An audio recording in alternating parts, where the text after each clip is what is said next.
Muy buenos días y bienvenidos a Sin Guión nuevamente. Hoy 6 de enero, Día de Reyes.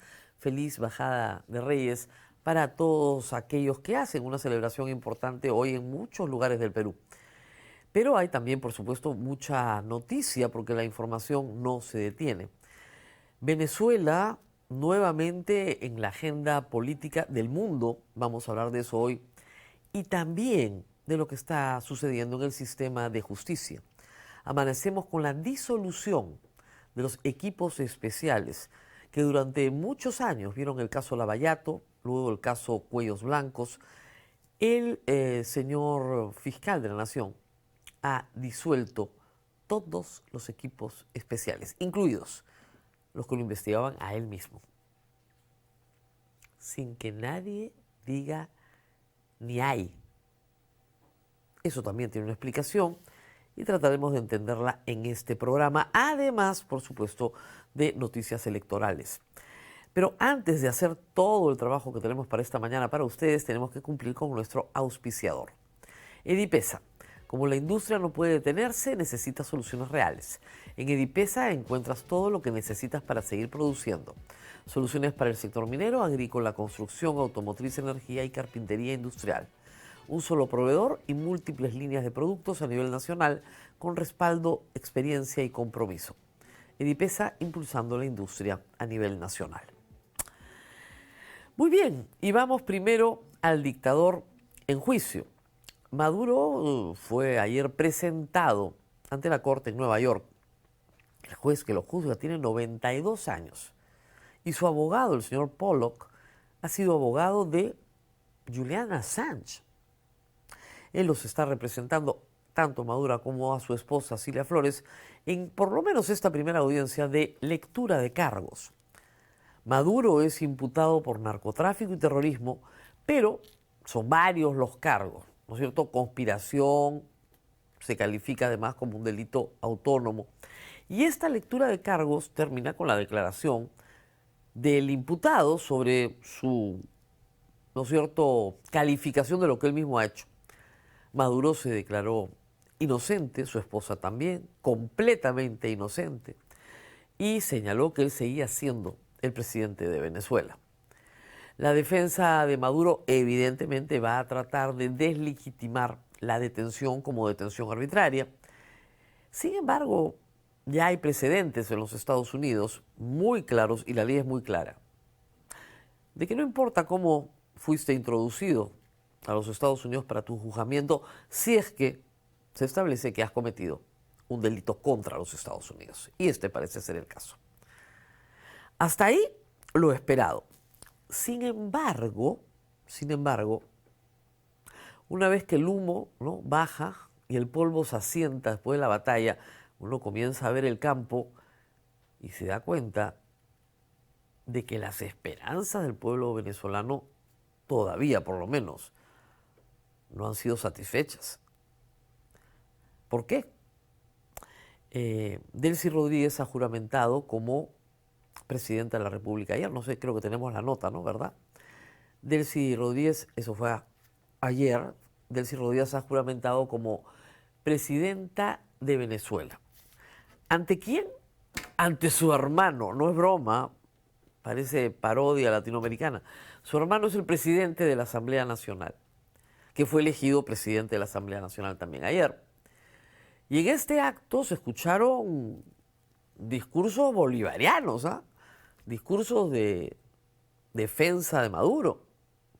De aquí nos vamos a entender con los Estados Unidos, ha dicho Delcy, ¿no?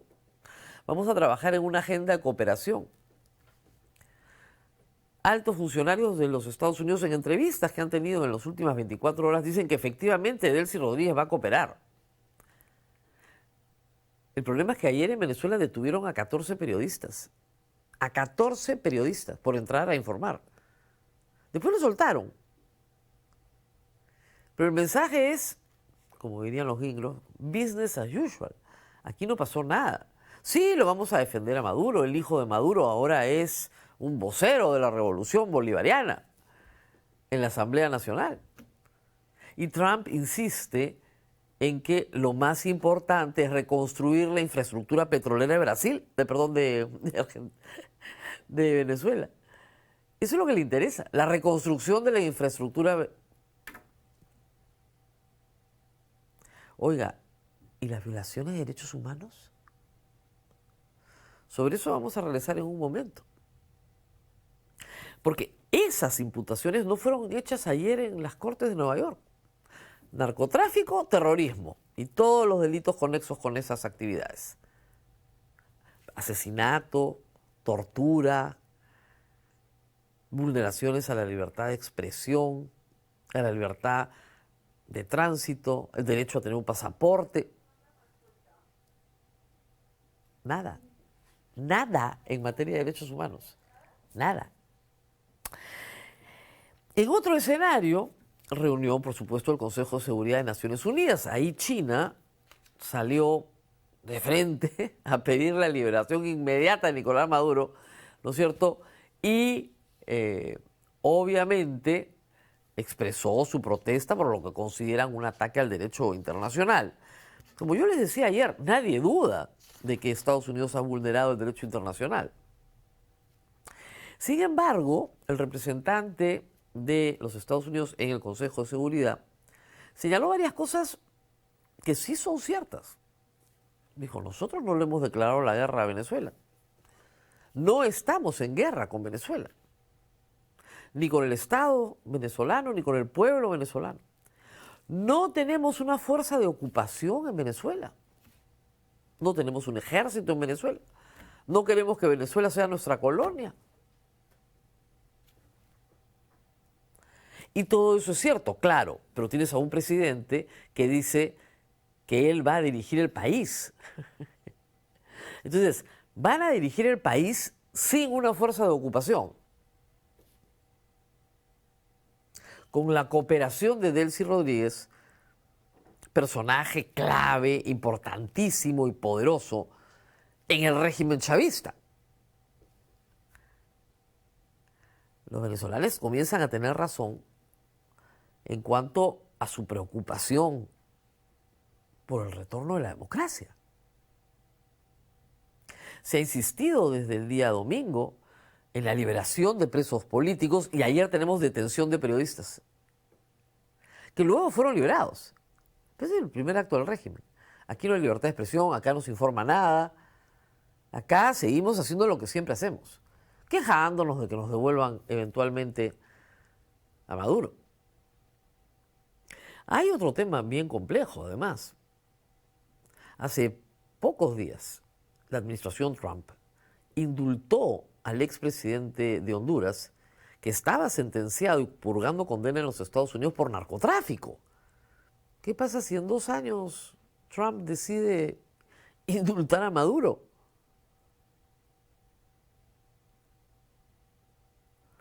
En este contexto, el presidente de Colombia hizo un extenso post ayer diciendo que volvería a tomar las armas, recordando su pasado en el M-19. Lo que le ha dicho a Trump es que él no es un dictador, sino un presidente elegido por el pueblo venezolano y que no tiene ninguna relación con el narcotráfico, no tiene más bienes que su casa que sigue pagando a plazos y que si descubre a algún miembro de las Fuerzas Armadas, digamos, trabajando para los Estados Unidos, en clara alusión a las actividades de inteligencia que ha desplegado, obviamente, los Estados Unidos en Venezuela, pues más le vale que se marche del país. Y que él mismo va a empuñar las armas para defenderse de los ataques de Donald Trump.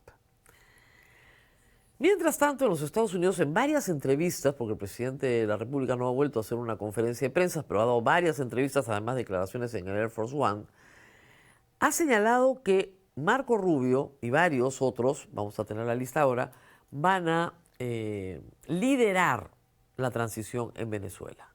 ¿Ok? Marco Rubio, Pete Hetz y 2 funcionarios más van a liderar. Stephen Miller, que es uno de los asesores, y J.D. Vance, que es su vicepresidente, van a liderar la transición de Venezuela, ¿no? Y él ha dicho, tengo la sensación de que están cooperando, ¿ah? Necesitan ayuda. Y tengo la sensación de que Rodríguez ama a su país y quiere que su país sobreviva.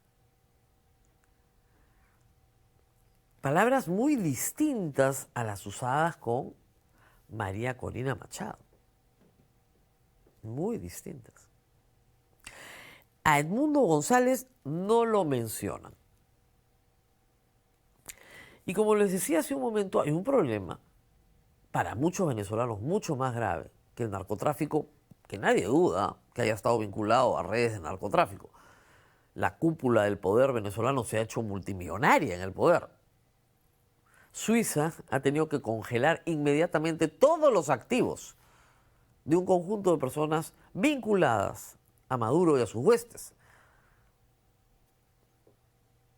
O sea, acá hay, para el narcotráfico, Provenza yo creo que no va a haber ningún problema. Pero hay el otro problema. ¿Qué hacemos con los millones de venezolanos que reclaman reparaciones por los daños sufridos por la dictadura de Maduro?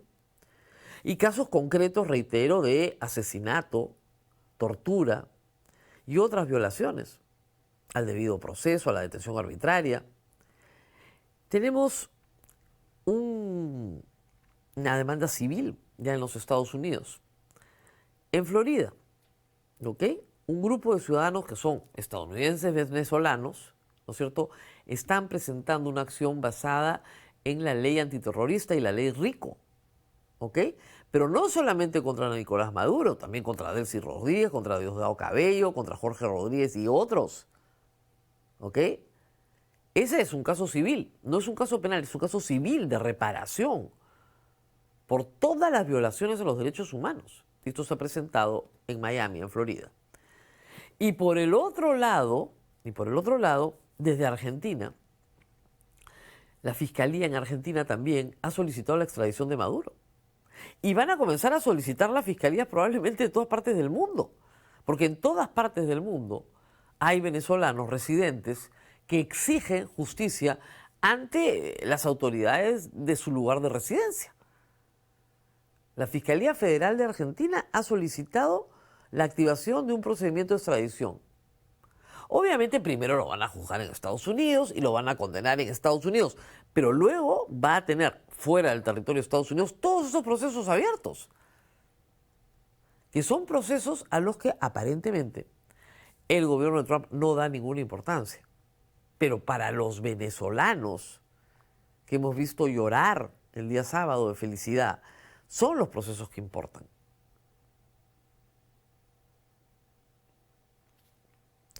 ¿Qué hacemos con todo eso? La enorme preocupación, reitero, en Venezuela hoy, dentro y fuera, es que al margen del júbilo y la alegría por llevar a Maduro a donde corresponde, a prisión, por sus crímenes, es que no se le juzgue por todo lo que tiene que ser juzgado y, en segundo lugar, sus socios permanezcan en el poder amparados por los Estados Unidos para seguir haciendo exactamente lo mismo en la medida en que la infraestructura de petróleo funcione para los intereses de Donald Trump.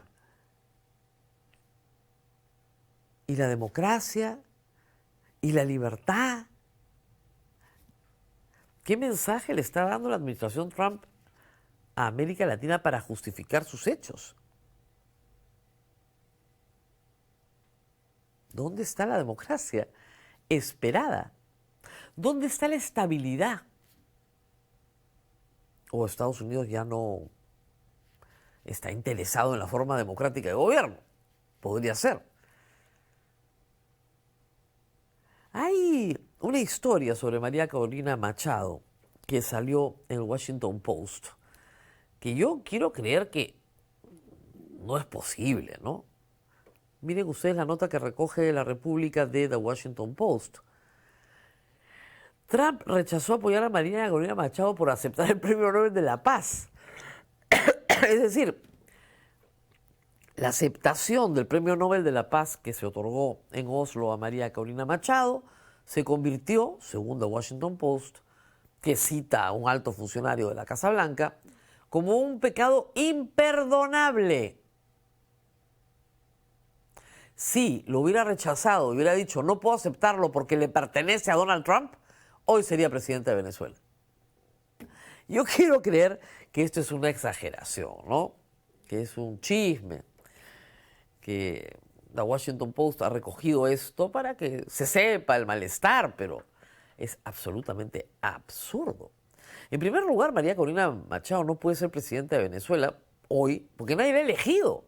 El elegido es Edmundo González, que en una lógica más o menos sensata debería convocar a elecciones libres, de verdad, con autoridades electorales no puestas por Maduro ni por la cúpula que está hoy en el poder, y hacer que María Corina Machado sea elegida en un proceso libre, ¿no?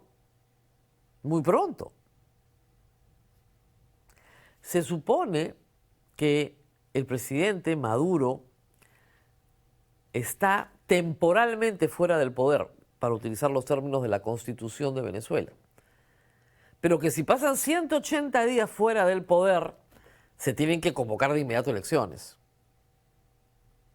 Claro, en Venezuela han hecho con su Constitución, con la que aprobó Chávez, también lo que les ha dado la gana muchas veces. La han incumplido desde siempre. Pero la pregunta que se hacen hoy, como les digo, cuando se disipa el humo, el polvo se asienta, ¿no? Estábamos muy mal con Maduro y seguimos muy mal con Delcy Rodríguez. Diosdado Cabello, que está en la Asamblea, que está, ¿no?, en el gabinete, es uno de los imputados por narcotráfico en la lectura de cargos ayer.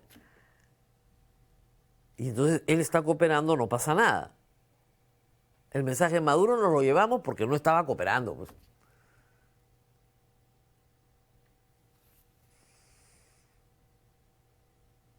No pinta bien la historia, ¿no? Esperemos que prime la sensatez y que se explique por qué no se va a recuperar la democracia en Venezuela. ¿Por qué el sacrificio de millones de venezolanos no va a ser honrado? Y yo lo he dicho siempre, no es que los venezolanos no hayan luchado por derrocar a estos dictadores sanguinarios que les ha tocado tener. Han luchado muchísimo. Pero es muy difícil luchar contra un sistema corrupto, con militares corruptos. La base de poder de Delcy Rodríguez son unas Fuerzas Armadas corruptas, que están en los mismos negocios del narcotráfico. No podemos manejar el país sin ellos, parece ser el mensaje de los Estados Unidos. Entonces, ¿para qué sacaste a Maduro? Si vas a tener exactamente lo mismo. Tremendas preguntas, ¿no? Que no tienen respuesta en este momento. Veremos la respuesta en los próximos días. Y ahora nos toca hacer una pausa, invitarlos a que le pongan like al programa, invitarlos a que compartan el programa. Pausa y regresamos con el Perú, porque tenemos noticias electorales y noticias muy importantes desde la Fiscalía de la Nación. Volvemos en un instante. ¿Sabías que puedes encontrar todo en Edipesa y producir en todo el Perú? Te cuento 5 pepas para arrancar el año con Edipesa. Pepa 1. Edipesa cuenta con 33 sedes a nivel nacional y 46 años en el mercado, brindando soporte técnico, disponibilidad inmediata y soluciones industriales confiables en todo el país. Pepa 2. Para proyectos de construcción, Edipesa ofrece retroexcavadoras, apisonadoras, mezcladoras y mucho más, diseñados de alto rendimiento para tu proyecto. Pepa 3. Para el sector minero, Edipesa ofrece grupos electrógenos, compresores, torres de iluminación y equipos para operación 24/7. Pepa 4. Para el sector agro, motobombas para riego, motocultores, soluciones de bombeo y mucho más para operación en zonas rurales. Pepa 5. Edipesa cuenta con convenios estratégicos con marcas líderes a nivel mundial, garantizando calidad en cada equipo. Así que ya sabes, Edipesa es sinónimo de maquinaria y soluciones para los grandes proyectos del país. Y no nos olvidamos de que hoy día, martes, tenemos preguntas del público. Ustedes pueden hacer todas sus preguntas de los temas que quieran. Yo siempre les digo, contesto lo que puedo y sé, lo que no sé, puedo averiguar, o les digo simplemente no sé. Pero en todo caso, hoy inauguramos la primera sesión de preguntas del público del año, así que estén listos, preparados y nos van a ayudar en el siguiente bloque desde el switcher. Y ahora vamos con algunas noticias importantes. Mario Vizcarra queda fuera de la campaña. Ayer yo leía esto por todas partes. Mario Vizcarra fuera de la campaña, la lista presidencial de Perú Primero fuera. Para el coche. Vamos despacio, porque hay que explicar algunas cosas importantes. Varias listas han sido sometidas a unas tachas, ¿no es cierto? Estamos en ese periodo. Hasta el momento, si me dan la siguiente nota, por favor, vamos con 32 listas que están en carrera, ¿ok? 2 están esperando resolución de tachas y 2 quedarían fuera, no quedan, quedarían fuera tras una apelación del Jurado Nacional de Elecciones si es que no se resuelve a su favor. Y esas 2 son Primero la Gente y Perú Primero. Eso de llevar la palabra primero en el logo parece que trae mala suerte, ¿no? Pero bien, vamos por calma. Primero la Gente de Marisol Pérez Tello, el Jurado Electoral de Lima ha dicho improcedente la inscripción por extemporánea. Ellos están peleando la inscripción porque señalan que no fue extemporánea, que inscribieron dentro del plazo de ley, pero que fue el sistema del Jurado Nacional de Elecciones, su sistema informático, el que presentó defectos, fallas y no le permitieron inscribirse. Eso está en apelación. Y ayer se resolvieron, mejor dicho, las tachas que se presentaron contra la candidatura específica de Mario Vizcarra como presidente de la República. Y esas tachas tienen que ver con una sentencia que Mario Vizcarra tuvo en el año 2005. Una sentencia que no tuvo prisión efectiva, de 3 años suspendida, pero por peculado, que es un delito de corrupción. ¿Ok? El 2005. Muchos años después, una ley estableció que si una persona era condenada por un delito vinculado a corrupción, aun cuando se hubiera rehabilitado, es decir, hubiera servido y cumplido toda su condena, aún así no podía postular. ¿Ok? Mancha indeleble. Ya no puedes postular. ¿Tú fuiste condenado alguna vez por corrupción? Al Estado no regresas. Es una solución así, ¿no?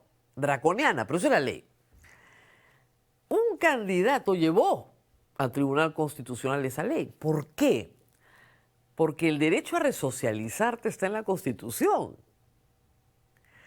La Constitución reconoce que toda persona que cumple su condena y se resocializa, se reinserta en la sociedad, retoma todos sus derechos fundamentales. Y uno de los derechos fundamentales en la Constitución es el de elegir y ser elegido. ¿Ok? Entonces, el Tribunal Constitucional estableció que este principio de sin importar si se rehabilita o no, no es aplicable. Entonces, por ahí tiene un camino la defensa del señor Mario Vizcarra. Pero hay otro camino que es más fácil todavía, que es la de la aplicación de la ley en el tiempo. Cuando se sentenció a Mario Vizcarra el 2005, y en el tiempo en el que transcurrió su condena, la ley no estaba vigente. Por lo tanto, tú no puedes aplicar esa ley con efecto retroactivo. Esa es la otra forma por la cual Mario Vizcarra podría liberarse, ¿no es cierto?, de un fallo en el Jurado Nacional de Elecciones que lo saque de carrera. Argumentación jurídica que beneficia tanto a Marisol Peresterios como a Mario Vizcarra existe. Y son los dos únicos casos que están recurriendo en apelación ante el Jurado Nacional de Elecciones. Vamos a ver qué pasa. Marisol Peresterios no aparece en las encuestas, pero Mario Vizcarra es el líder de la oposición al pacto. Tú sacas a Mario Vizcarra y está López Aliaga, Keiko Fujimori y de ahí otros, pero no hay quien les haga oposición. Lo cual pone al Jurado Nacional de Elecciones en una encrucijada, porque si no lo dejan participar y habiendo argumentación jurídica para salvarlo, parecería, ¿no?, que están favoreciendo los intereses de Rafael López Aliaga y de Fuerza Popular. Ojo, digo yo, parecería. Muy bien. Va a estar más adelante uno de los candidatos de...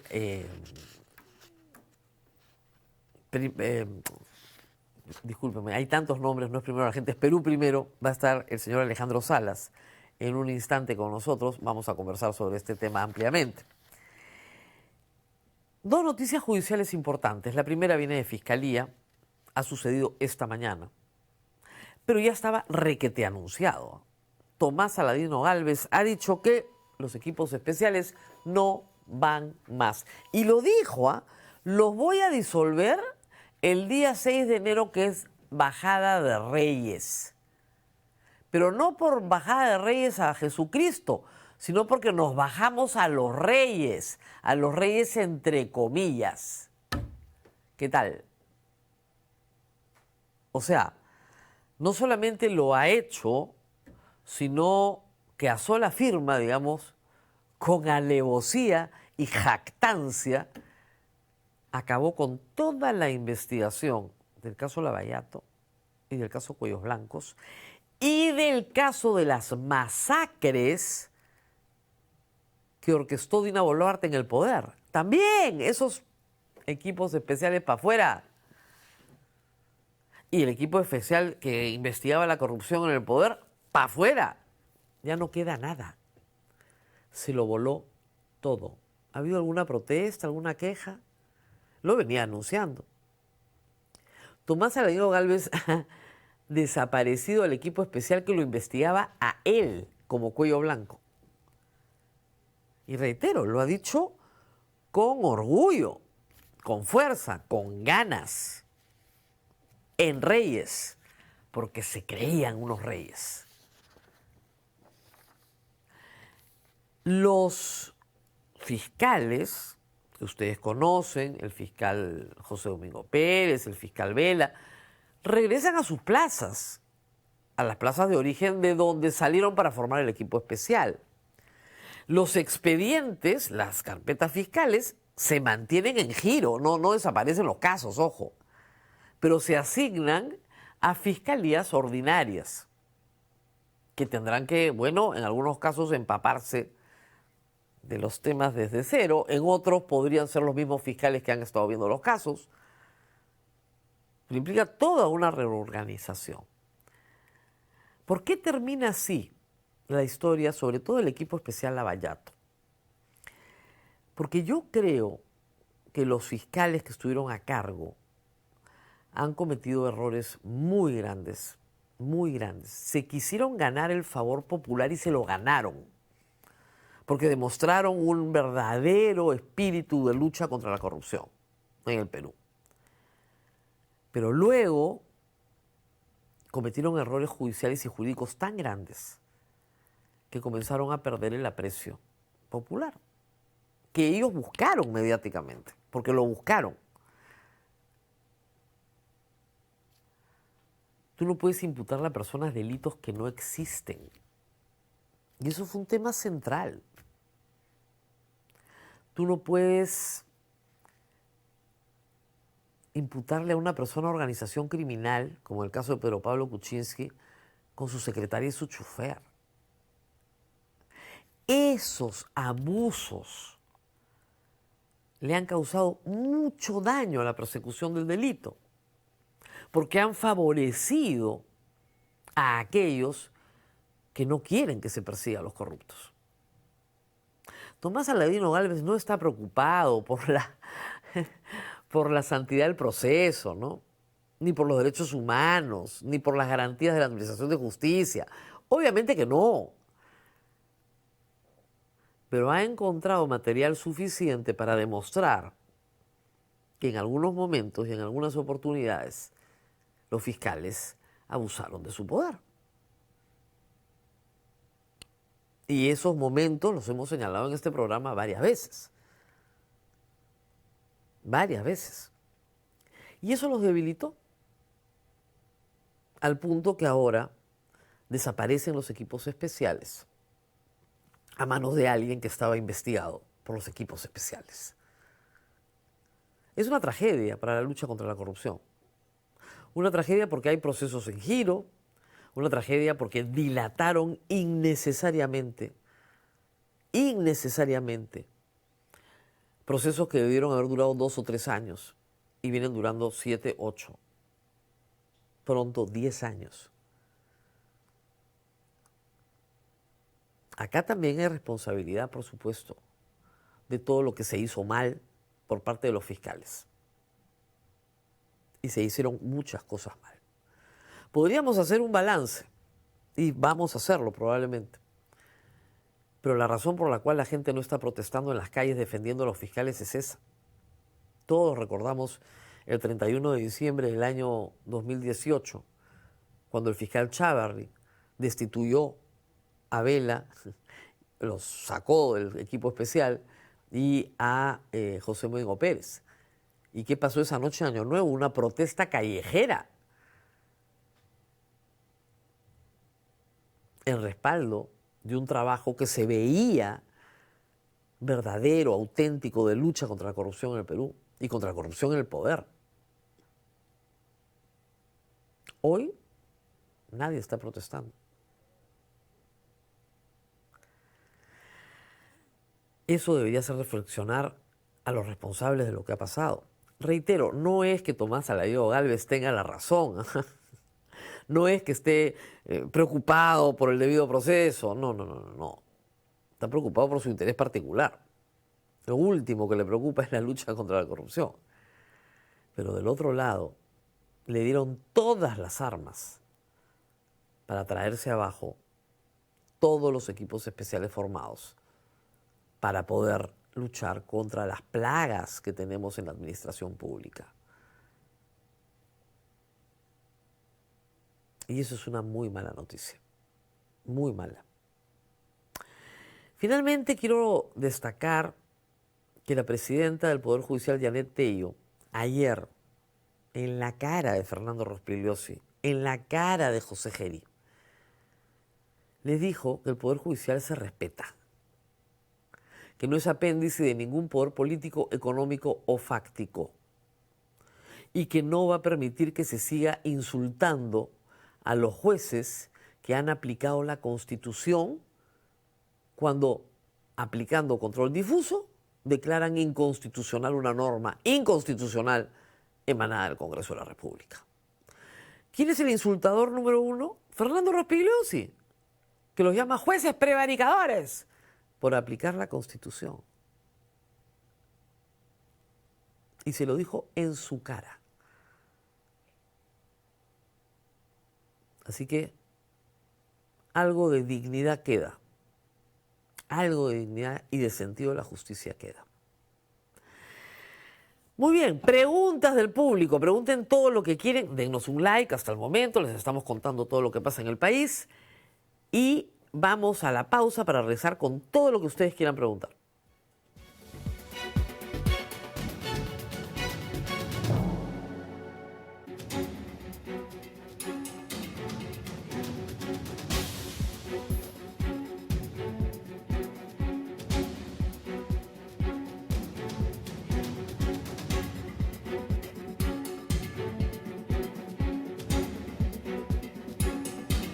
Muy bien, preguntas del público. No se olviden de darnos un like, por favor.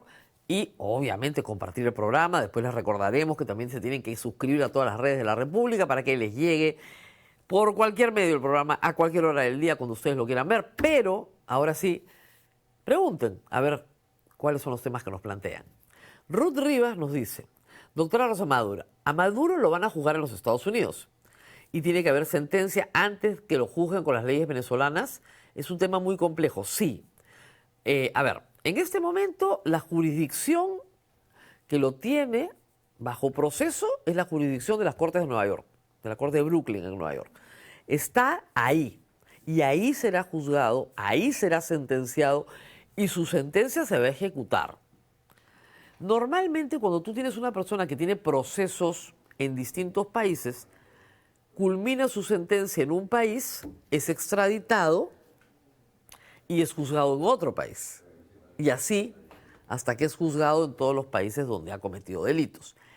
Pero en estos casos donde las imputaciones son narcotráfico, terrorismo, normalmente la pena es perpetua. Es decir, está pagando por todo. Eso no quiere decir que los agraviados por Maduro no tengan derecho a perseguirlo en todas partes del mundo. Y si bien penalmente se le puede reservar el proceso, ¿ok?, civilmente sí se pueden reclamar las reparaciones civiles que demandan todos los agraviados por Maduro. Y imputaciones que también alcanzan, por supuesto, al Estado venezolano, ¿no? Y eso creo que es lo que se va a comenzar a activar ahora. Siguiente, por favor. Balak, doctora, ¿ahora Putin puede secuestrar a Zelensky por corrupción o Irán puede hacerlo con Netanyahu por crímenes de guerra?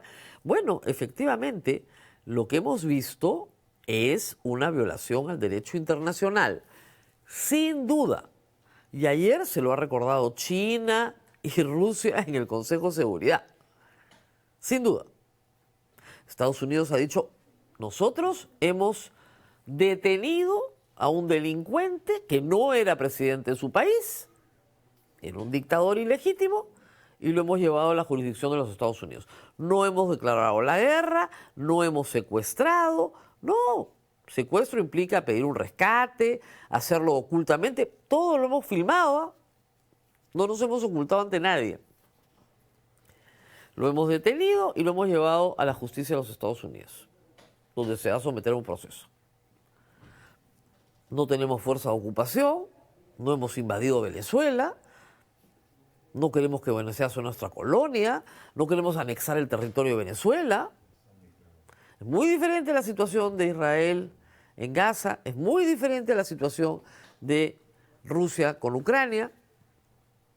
Acá estamos haciendo un trabajo policial.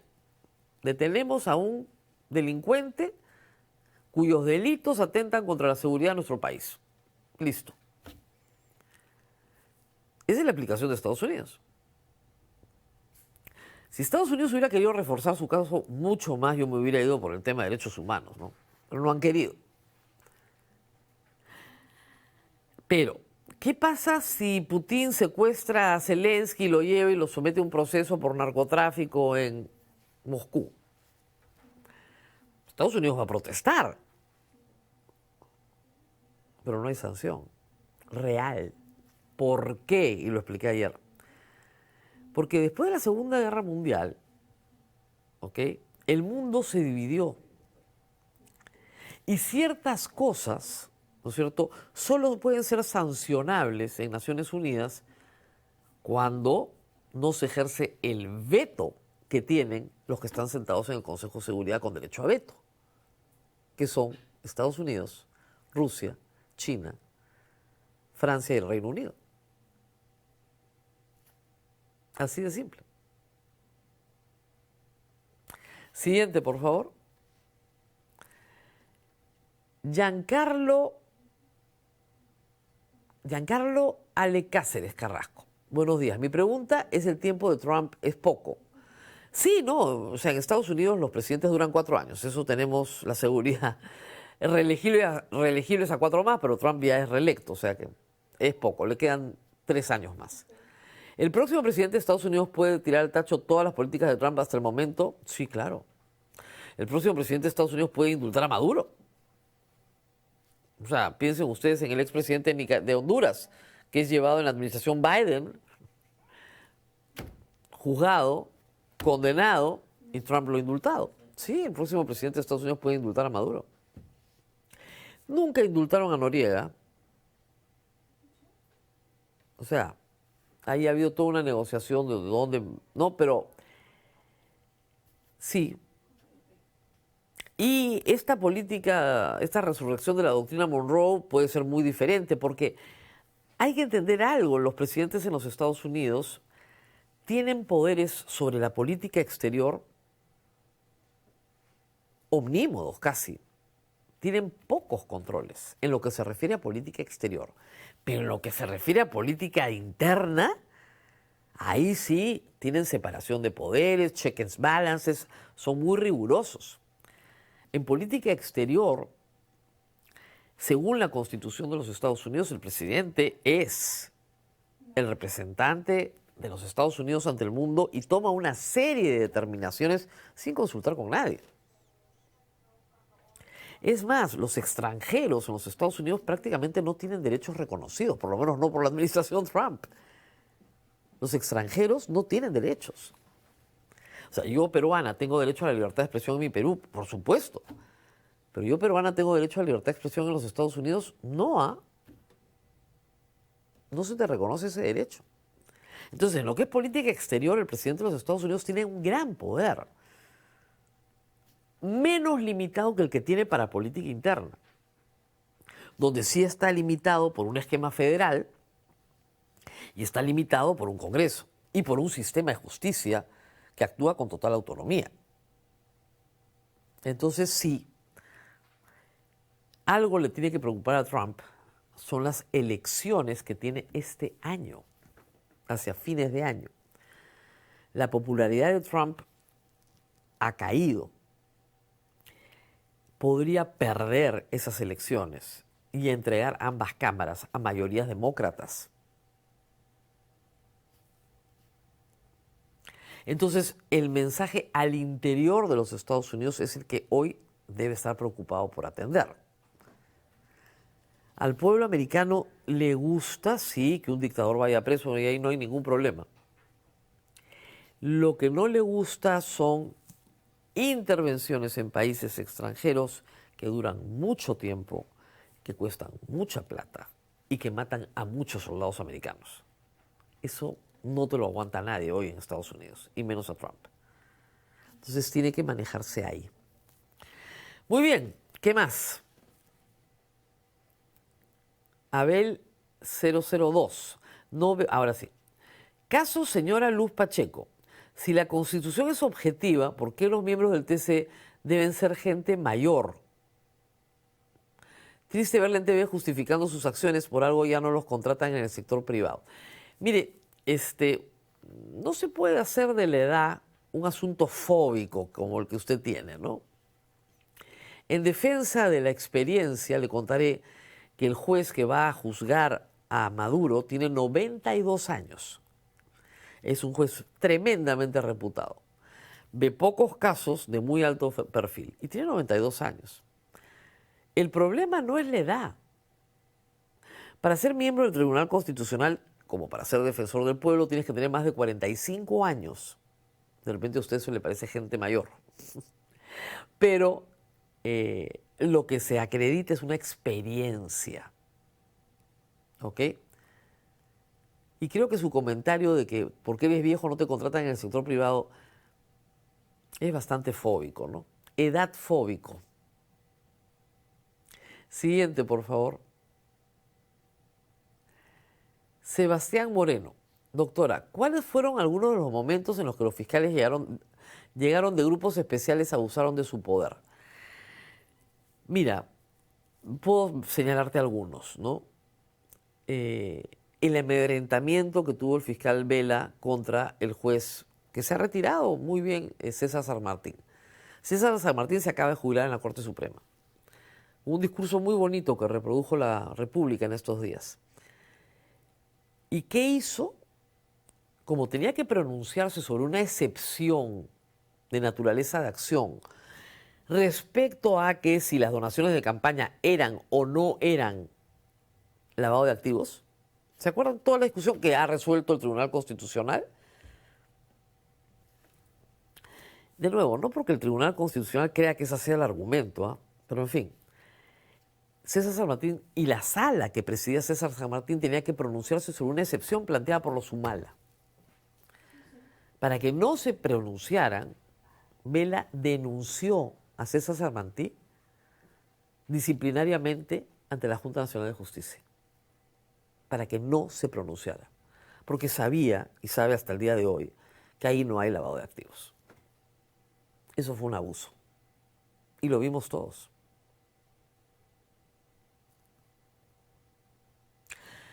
Nuevamente, otra, que ya la mencioné, José Domingo Pérez diciendo que hay organización criminal de Kuczynski con su secretaria y su chofer, que los tres conforman una organización criminal. Eso es un abuso de poder. O el fiscal Juárez Atoche. Bajarte a un presidente de la República como Martín Vizcarra diciendo que lo vas a condenar en 6 meses y te demora 5 años en conseguir una sentencia. 5 años. La actividad de Juárez Atoche, que consiguió que el Congreso vacara a Vizcarra, fue una actividad política, no fue una actividad jurídica. Y así podría seguir. O sea, sí hay casos en los cuales los fiscales abusaron de su poder. Siguiente pregunta, por favor. Danielito 89 Lajo. Doctora, en base a la última información, ¿es viable que Edmundo González asuma la presidencia en Venezuela o pinta para que Delcy Rodríguez extienda su tiempo en el mandato avalado por Marco Rubio y Trump? Parece que lo segundo. Yo esperaba que inmediatamente Edmundo González, que está asilado en España, viajara a Venezuela, fuera ungido como presidente de la República, ¿no es cierto? Y a su vez, probablemente en plazo de 1 año, celebrará nuevas elecciones nacionales, ¿no? Y inmediatamente libertad para todos los presos políticos. Obviamente, bienvenida a la inversión extranjera, etcétera, etcétera. Pero ese no es el plan de Trump. Por ahora, no es el plan de Trump. Lo que temen en la administración Trump es una guerra civil, es decir, que las fuerzas del madurismo, hoy respaldadas por las Fuerzas Armadas de Venezuela, profundamente corruptas, ¿no es cierto?, disparen contra el pueblo que quiere democracia. Y como eso implicaría inmiscuirse ya en una guerra civil, y eso no lo quiere Estados Unidos, transan con Delcy. Esa es la lectura hasta este momento, no sabemos más. No sabemos más. Muy bien, una pregunta más. A ver, me encantan las preguntas. A ver, Edgar Pimentel. Doctora, mi pregunta sería la siguiente. En el actual procedimiento para la elección de magistrados del TC, sabiendo que dicho tribunal está politizado, ¿en su opinión podría haber otra forma de elección? Sí, tiene que, eso lo tenemos que discutir ampliamente. Obviamente, que un tribunal sea elegido por un Congreso, cuando el Congreso es deshonesto, el tribunal va a ser deshonesto, ¿no? El problema no es el tribunal, el problema es el elector. Ese es algún debate que se tiene que haber. Es muy complejo en este momento buscar un sistema alternativo, pero es el Senado el que los va a elegir.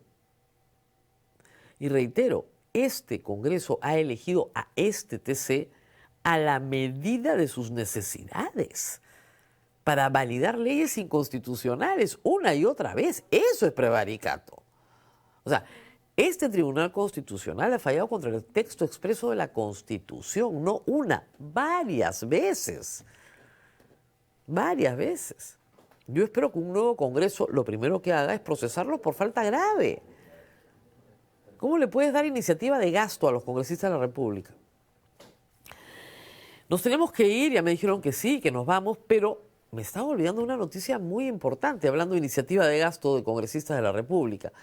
Mientras estábamos celebrando Navidad, Año Nuevo, usted descansaba, yo también, comíamos los restos del pavo, el Congreso de la República le dio un bono de 5 UITs a cada trabajador del Congreso, incluyendo, por supuesto, a los propios congresistas, porque ellos también reciben bono. 27.000 soles. De la nada. Para que se compren sus uniformes. ¿Así? Yo con 27.000 soles visto acá todo el switcher completo y... ¿No? Bien bonito. Es un descaro. Están diciendo algo así como, miren, les vamos a dar un montón de plata ya. Y ahorita les van a pagar un sueldo completo por escolaridad. Necesitan que los trabajadores ganen más. ¿Por qué? ¿Será porque hay 88 congresistas que van a la reelección y quieren mocharles el sueldo? Porque no tengo otra explicación. Para que pongan para la campaña. Esto en absoluto secreto. No, si le pudieran poner ruedas al Palacio Legislativo, se lo llevan. Por eso, de nuevo, por estos no. Por estos que están hoy en el poder, no. Pausa y volvemos. Perdón, tenemos que leer la mención porque estamos cerrando sin guión. Como la industria no puede detenerse, necesita soluciones reales. En Edipesa encuentras todo lo que necesitas para seguir produciendo. Soluciones para el sector minero, agrícola, construcción, automotriz, energía y carpintería industrial. Un solo proveedor y múltiples líneas de productos a nivel nacional con respaldo, experiencia y compromiso. Edipesa impulsando la industria a nivel nacional. Ahora sí, cerramos sin guión, pausa y regresamos con Sin Guión Electoral. 3 candidatos, no se lo pierdan. Viene Alejandro Salas, candidato al Senado por Perú Primero. ¿Perdón? No, estoy leyendo todos los que van a venir hoy día. También viene el señor Boris Paz de la Barra, candidato a senador por Fe en el Perú, y también el señor Carlos Caballero León, candidato a senador por Partido del Buen Gobierno. Pausa y volvemos.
Muy bien, estamos de regreso con ustedes en Sin Guión Electoral y esta mañana vamos a empezar entrevistando al señor Boris Paz de la Barra. Él es candidato al Senado Nacional con el número 1 por el movimiento Fe en el Perú.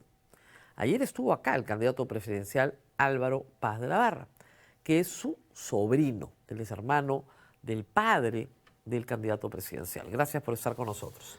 Gracias a usted, doctora Rosa María, y bueno, a sus órdenes. Tendría que preguntar en primer término por el nepotismo en el partido, ¿no? El candidato presidencial es Paz de la Barra, el candidato a el número 1 Senado Nacional es Paz de la Barra. Termina siendo un partido familiar. A ver, la norma estatutaria establece que tenemos un CEN dentro del partido, y este CEN a su vez está dividido pues, en regiones, provinciales, etcétera, etcétera. Entonces, de acuerdo a ello, las bases han establecido de que, en mérito a lo que establece el estatuto y la ley de partidos políticos, ¿no?, la elección de la lista de candidatos a nivel nacional sea por delegados. Y esa elección la realizaron a petición de las bases y sobre todo, pues, más o menos pidiéndole al candidato presidencial la lista completa, ¿no? Muy aparte de los invitados. Es ahí donde me incorporan como candidato número 1, ¿no? Pero si se pedía Paz de la Barra, yo creo que la hacía. Bueno, no sé por qué. Hay que... Yo creo que difícil no la ha tenido. No tanto, ¿no? No tanto. Lo han ayudado. No tanto así tampoco, sino el tema es que dentro de un partido político también existe el tema de las confianzas, ¿no? Así es que Claro. definitivamente tiene que haber ello, ¿no? Y usted tiene la confianza del candidato. Es prácticamente como mi hermano menor. Claro. Usted es abogado, Abogado de profesión. pero ya ha postulado antes. Así es. Por Alianza para el Progreso, Así es. por Ayacucho. Así es. En la época que mi hermano Vladimir Paz de la Barra estuvo como secretario nacional de organización de APP, en el año 2015, si no me recuerdo, me pidió que lo apoyara en Ayacucho, porque en esa época yo me dirigí a Ayacucho, empecé a vivir en Ayacucho desde el año 2008 al 2012, porque teníamos un consorcio nacional de abogados a nivel nacional, y yo me fui a Ayacucho a dirigirlo. Entonces, de alguna otra manera, me hice conocido en Ayacucho, y por eso más o menos me pidieron que por favor interviniera en la política y candidaté por ellos, ¿no? Por el partido APP en esa oportunidad. ¿Y qué pasó?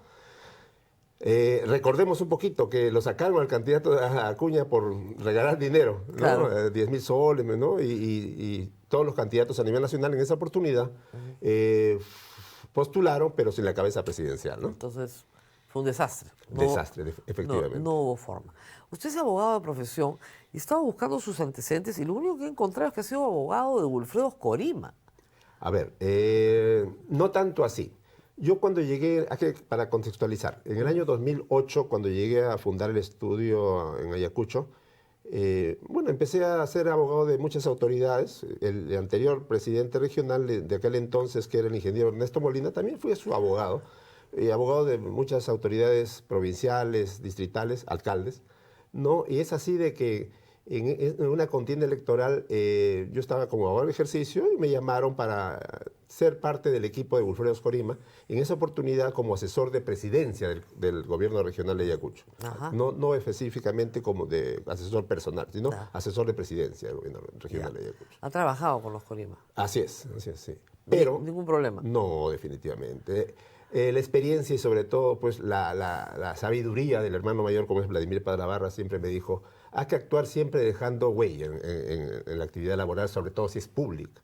Y efectivamente, yo en aquella oportunidad, el señor Wilfredo Corima tuvo un problema, no sé si se acuerdan que estuvo preso en el penal. Entonces, vaya problema. Sí, tremendo problema, claro. Y entonces, ¿qué sucedió ahí? En esa época yo había dejado ya de ser asesor de la presidencia, porque solamente duré 3 meses, renuncié porque definitivamente vi olla de grillos adentro, ¿no? Entonces yo continuaba en mi ejercicio laboral privado y salió por los medios de comunicación en Ayacucho de que se pretendía hacer un proceso de exoneración para adquisición de maquinarias pesada por 20 millones de soles. Y entonces ese expediente lo derivaron al Consejo Regional. Y el Consejo Regional me buscó a mí como abogado particular para que yo opine con respecto a eso. Y entonces yo emití mi opinión, y en esa oportunidad, una opinión técnica legal, en la cual dije que se debería declarar improcedente el pedido, porque no tenía justificaciones legal, técnica, no había los requerimientos de las poblaciones, muchas cosas, y lo declararon improcedente. Sin embargo, al guión seguido, a los 2, 3 semanas, 4 semanas, no sé, ya hicieron una nueva petición al gobierno regional, el presidente regional, pero ya no me lo trasladaron. Ahí quedó, y pese a ello lo aprobaron. Y ese se judicializó, y por eso estuvo preso. Ese fue el caso en que fue preso. Así es. Muy yo bien. Ni siquiera estuve investigado porque tenía una opinión real. En contra. Y aparte, claro, en contra. Y aparte, pues no era funcionario en esa época. Muy bien. ¿Y por qué postular por Lima o por la nación si usted ha vivido tantos años en Ayacucho? A ver, la ley establece que tiene que ser peruano de nacimiento, no hay Ya. ningún problema en ello, ¿no? Pero también hay que tener en cuenta de que aquella oportunidad yo estuve radicando en Ayacucho. La familia de Paz de la Barra es ayacuchana y Gracias. huancaína, ¿no? Y yo fui a Ayacucho, pero de manera temporal. Estuve 5 años, me regresé, postulé, después en el 2015 regresé por la petición, ¿no? Como le expliqué. Pero ahora pues ya definitivamente yo radico en Lima, yo soy limeño, ¿no? Y que, bueno, ahora tenemos el partido que es Fede Perú, que es el presidente Álvaro, y por lo tanto, pues, no tenemos expedito el derecho para ello. Muy bien. Usted es Paz por su padre y de la Barra por su madre, Así ¿verdad? es. Pero la siguiente generación compuso el apellido. Eso es muy interesante, porque, a ver, Encontré una petición suya sí, a raíz de eso de un hijo suyo que quería componer. Se creó una jurisprudencia a nivel Exactamente, nacional, a nivel una nacional, casación. una casación, muy interesante. ¿Qué sucede? De que cuando yo voy a Ayacucho, inscribo a mi hijo, a mi primer hijo, que es mi mismo nombre, y lo inscribo ante la RENIEC, ¿no? Ante la municipalidad. Claro. Y bueno, no quisieron escribirlo como posteriormente se hizo, como el apellido compuesto, y lo escribieron como Boris Paz y el apellido de la madre. Exacto. Entonces yo lo judicialicé, y a nivel de la Corte Superior de Ayacucho, Le dijeron que no. Me dijeron que no, tanto en primera y segunda instancia. Así es. ¿Por qué? Porque al parecer no interpretaban bien la norma, porque la norma, especialmente el artículo 29 de aquel entonces, establecía que sí se podía excepcionalmente por materia de notoriedad del apellido, etc. Entonces, ¿A usted le parecía más bonito Paz de la Barra? claro, y aparte tenía el precedente de mis los sobrinos, sobrinos. claro, de Álvaro y de María Pía. Exacto. Y entonces se iba a crear una confusión familiar, en nuestro entorno Claro. familiar. Entonces, yo lo judicialicé, en la Corte Superior lo perdí en Ayacucho y me vine en casación. Y en casación, pues, con un buen criterio y actuando en sede de instancia, sacaron esa hermosa casación que ahora es estudiada por los Sí. estudiantes a nivel nacional y que inclusive hay tesis con respecto a este tema de la casación. O sea, se creó una jurisprudencia muy interesante sobre el tema de lo que es la adición de nombre, ¿no? ¿Qué pretende hacer usted en el Congreso? ¿Para qué quiere ir a ser senadora, además? Porque tenemos buena voluntad, ojo, buena voluntad. No queremos que nos gobiernen los mismos. 2. Y queremos siempre actuar con honestidad, porque ese es el principio que nos han enseñado a nivel familiar.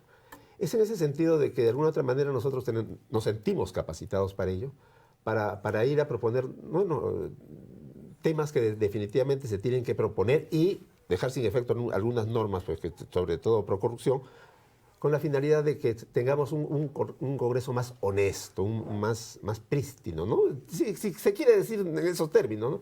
Pero el tema es que ya de repente estamos cansados más de lo mismo, definitivamente. Y si es que tenemos un lema nosotros en el partido que dice, si es que tú no haces política, los mismos de siempre lo harán por ti.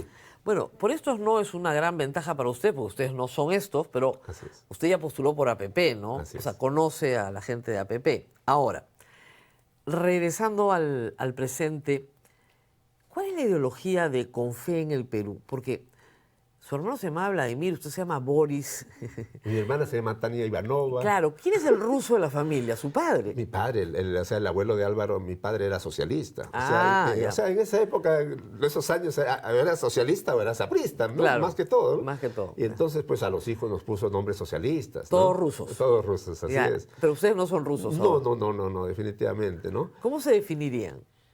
El partido político tiene el tema del sentido común, es una filosofía, pues, escocesa del siglo XVIII, ¿no? En ese sentido, pues, el tema somos pragmáticos, porque definitivamente frente a un fenómeno social tenemos que actuar de manera inmediata, y para eso tenemos que estar destapados de la ideología izquierda, derecha. Sí somos respetuosos de las ideologías, pero eso es lo que también ha creado el enfrentamiento a lo largo de la historia. Pero un pragmático podría ser una persona sin valores, ¿no?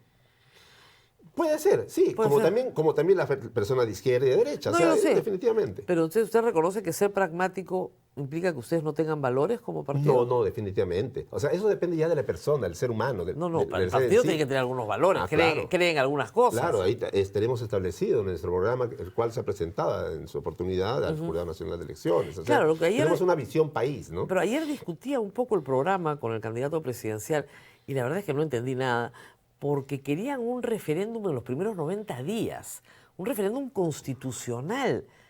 ¿Para hacer qué? Ya, a ver. No me queda claro. O sea, ¿van a proponer una constitución y en 90 días la tenemos que votar? Ahí el tema es simplemente, a ver, yo le explico de repente para mejor entendernos. El tema es que nosotros queremos, dentro de los primeros 100 días, pacificar al Perú. Eso es fundamental para todos, pacificar al Perú. Y dentro de esa pacificación tenemos que hacer una serie de cambios estructurales, no solamente estructurales, sino a nivel de la Constitución y otros códigos subalternos. Entonces, lo que tenemos que hacer es, para pacificar el Perú, dentro de esos 100 días, es decretar el estado de excepción.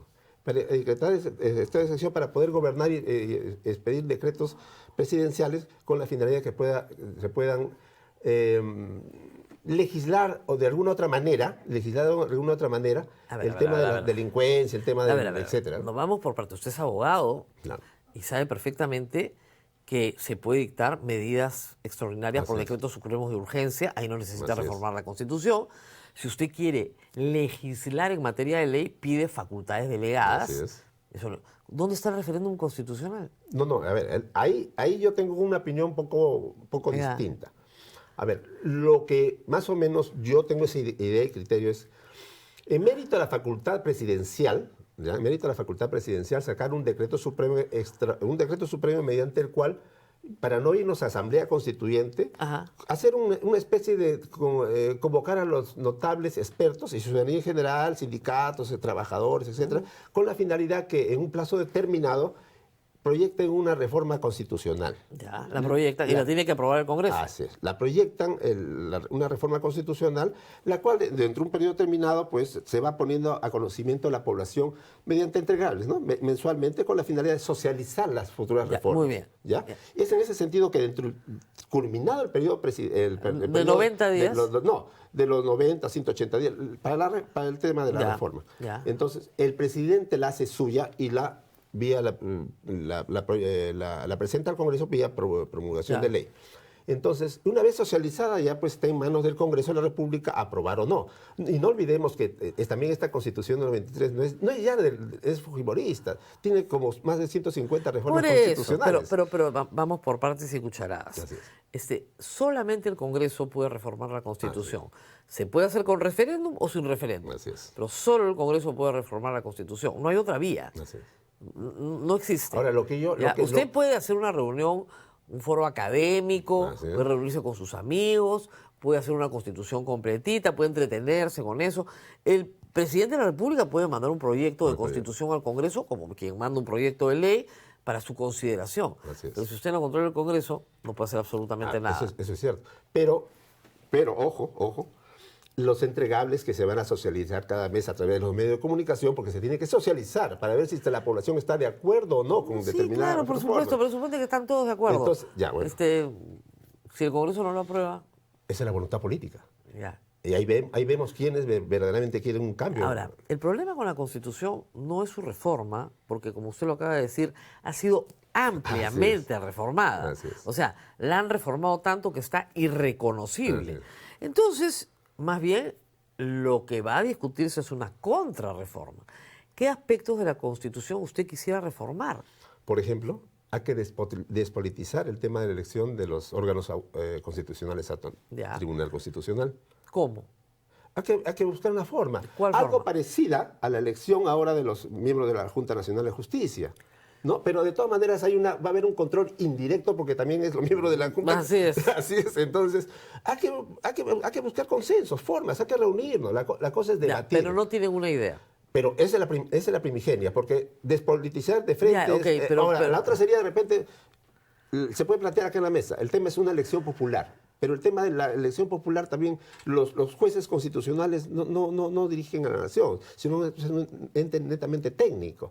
Entonces, por ahí tampoco creo que iría. Entonces, la otra forma sería de repente pues que los colegios profesionales de abogados del Perú elijan a los representantes. Me muero. Pero puede ser una forma, o sea, hay alternativas, ¿no? Hay alternativas. La cosa es idear algo mejor con la finalidad de despolitizar el manejo de las pero no instituciones. tienen una idea de cómo. No, sí tenemos, pero las tres las hemos planteado. Pero esas se tienen que hacer un consenso dentro del Congreso de la República. No, obviamente. Así es. Ahora, no les va muy bien todavía, ¿no? O sea, no aparecen en las encuestas. ¿Usted cree en las encuestas? Sí, claro que ¿Sí? sí. ¿En Se llama, todas? la estadística no es un acto de fe. Claro, no, pero... Es matemática. ¿Usted cree en las encuestas? 1 más definitivamente? 1 es 2. Eso sí. ¿Ah? Eso sí, En las- yo tengo ya. fe en que 1 más 1 es Entonces, 2. ¿en las encuestadoras? Depende de cuál. Pero hay algunas que son Para- serias. para las, que modificar son la muy pregunta. las que son muy antiguas, sí, por supuesto. Las que son muy antiguas y tienen un trabajo Claro. serio, por supuesto. Nosotros tenemos de alguna otra manera nuestros datos, ¿no? Y estamos con bastante optimismo. O sea, no somos un partido cascarón, ojo. No somos un partido, tenemos Pero- bases a nivel regional, provincial. Pero digamos, son un partido familiar. No, No. los únicos que estamos en el primer partido es Álvaro, yo y mi persona y una persona más. No, nadie más. Nadie ¿Así? más. Nadie más. Creo que hay más, ¿ah? Dentro del CEN estamos hablando. No, pero dentro CEN. del partido, entre la militancia, hay un montón Ah. de parientes, ¿ah? Somos pocos los Paz de la Barra. Sí. Somos Pero pocos. hay más parientes, pues. No, parientes no. No, No. definitivamente. Tenemos una pregunta del público. ¿Qué podría para limpiar la policía de los miembros corruptos que hay hoy? A ver, primero hay que cambiar al ser humano. Y para cambiar al ser humano nosotros ya estamos desfasados, cada uno de nosotros. Eso depende de la educación desde el colegio, del hogar. Entonces, para cambiar a la policía y a todo funcionario a nivel nacional, tenemos que crear un nuevo ciudadano. Entonces, con valores éticos, morales, etcétera. El tema de los cambios, las reformas, los maquillajes en todas las instituciones, pero no- se no va a se- dar. Pero claro. no van a dar resultados. Pero- Lo que está sucediendo con Gerí. Claro. No va a dar resultado. El tema no va a dar resultado. Bueno, escúcheme, pero ¿no sería bueno, por ejemplo, un filtro en las escuelas de policía para captar a los mejores seres humanos? Puede ser. Puede ser. Claro, así es. O sea, algo. Unos exámenes psicológicos, de antecedentes, de repente la prueba de polígrafo, qué sé yo. Pero el tema es consensuar, porque si que no consensuamos, entonces no vamos a llegar a buen puerto. Tenemos otra pregunta del público, por favor. ¿Qué opina de las leyes pro crimen? ¿Qué Uf. plan tiene para la seguridad? Definitivamente se tienen que derogar, se tiene que se tienen que repotenciar el tema de la policía de inteligencia y darle mucha tecnología a la policía. Ojo, y lamentablemente lo que acaba de decir el fiscal de la Nación, que está desactivando los equipos especiales. especiales, ese es un acto, pues, no sé cómo llamarlo, pero definitivamente esos equipos tienen que continuar y sobre todo se tienen que crear más. El tema de la inteligencia en la Policía Nacional es fundamental. Equipos. No olvidemos que la intersección, las escuchas legales, solamente escuchan los teléfonos convencionales. ¿Qué? Usted habla todo el mundo hablaba por WhatsApp. Entonces, ¿qué van a escuchar? Tenemos que adquirir equipos modernos con la finalidad de que puedan también escuchar el tema de WhatsApp. Porque si no hacemos eso, va a ser más de lo mismo. O sea, definitivamente estamos nosotros, los partidos políticos tradicionales, están legislando a favor de la delincuencia. Muy bien, muchísimas gracias por haber estado con nosotros. A usted. Muy interesante nuestra conversación. Ha sido Boris Paz de la Barra de Con Fe en el Perú, número 1 al Senado Nacional. Pausa y regresamos con nuestro siguiente invitado. Me avisan que Alejandro Salas ha tenido una diligencia impostergable, no llega, pero vamos a estar con el señor Carlos Caballero León, candidato al Senado por el Partido del Buen Gobierno. Pausa y regresamos.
Muy bien, y estamos con no solamente un candidato al Senado, sino también candidato a la vicepresidencia de la República por el Partido de Buen Gobierno.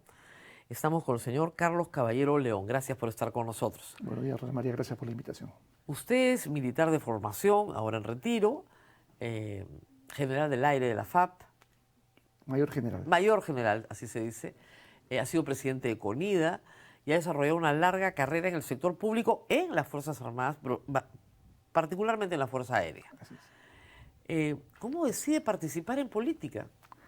Bueno, yo conocí a Jorge Nieto cuando él era ministro de Defensa el año 2018, en que al mismo tiempo me nombraron como jefe de la Agencia Espacial de Perú, CONIDA. Trabajamos todo el año, 2017, todo el año 2017 hasta inicio de 2018, que él salió del cargo por el Usted es el administrador del satélite. En ese momento, así es. Claro, sí. Que ha sido muy útil, ¿verdad? Por supuesto, en mi opinión, es el sistema con la mayor tecnología, con la tecnología más avanzada que tenemos en el país. Y durante mi gestión y durante la gestión de Jorge Nieto nos encargamos de difundir muchísimo este tema para, digamos, desbaratar infundios que se habían armado indebidamente y poner en valor el sistema y que se pueda utilizar. Pero qué pena, ¿no? Porque la política atacó una adquisición que ha sido muy positiva para el Perú. ¿Eso lo animó a meterse a política? No directamente, pero evidentemente usted comprenderá que un oficial de la Fuerza Aérea o en general un oficial de la Fuerza Armada en actividad no puede defenderse ante ataques políticos arteros y sobre todo falsos, como es el caso de Satélite, ¿no? Para la distracción de su audiencia. El Perú invirtió 185 millones de dólares en el sistema satelital peruano, lo cual nos ha puesto al Perú en la vanguardia en la región en Sudamérica. Es el sistema más avanzado en toda Sudamérica, pero al mismo tiempo la gente de CONIDA, la gente del sector defensa lo ha explotado de forma que al día de hoy, nos pasado ya 9 años de la explotación del sistema, se mantiene operativo 100% y sobre todo ha dado un retorno a la inversión estimado en más o menos 6 a 7 veces la inversión original. Claro, porque antes el Perú tenía que comprar imágenes. Así es. Y ahora ya no compramos, vendemos imágenes. Pero sobre todo tenemos el enorme potencial de usar la información para poder solucionar los problemas que antes no podíamos hacerlo por falta de presupuesto y porque teníamos que comprar al extranjero, como usted lo ha dicho muy bien. Claro. ¿Y en qué medida ser senador es algo que a un hombre de acción, yo me imagino un militar es un hombre de acción, ¿no?, le puede llenar la vida? O sea, ¿por qué ser senador? Bueno, viene quizás la continuidad de la experiencia con Jorge Nieto, ¿no?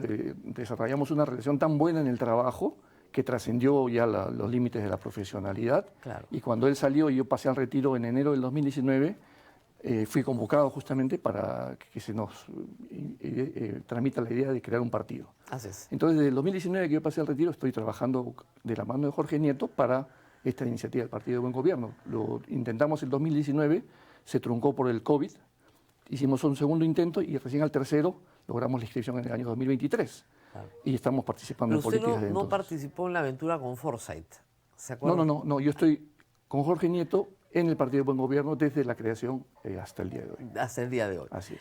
Algunos señalan que este Congreso ha tenido una conducta con los militares, ahora políticos, bastante generosa, por decirlo menos. Ellos se aprobaron una ley para quitar los topes a la percepción de remuneración y pensión en simultáneo, cosa que ya se podía, pero tenía tope.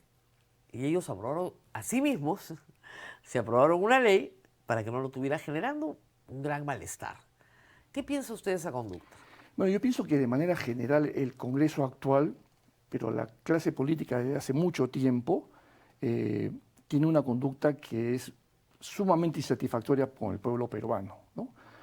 No hay ningún tipo de empatía y ellos han manejado de forma abusiva el poder en general. Yo no hago la distinción con los militares exclusivamente porque no sería justo, porque el incremento que ha habido en el presupuesto del Congreso, por ejemplo, es resultado del trabajo de todos los congresistas. No, yo sé, pero el incremento es espectacular. Así es.